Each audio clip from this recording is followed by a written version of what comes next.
কই মামা বেলুন কই এডি দা আওয়াজ পড়া আয় রে অবশ্যই দিছে হ্যাঁ 100 টাকা কই দিয়ে শুনতে যাব 10 টাকা করে দিলেন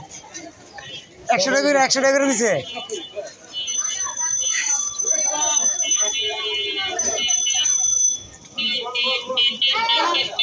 আমরা বেলুন তো সবাই লয়ে যাইতেছে কে বাসা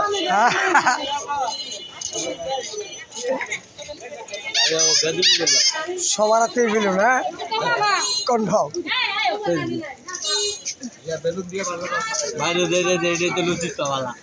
সবার হাতে বেলুন ওই যাইতেছে দেন হাতে বেলুন দেখছেন হ্যাঁ করস কে তুই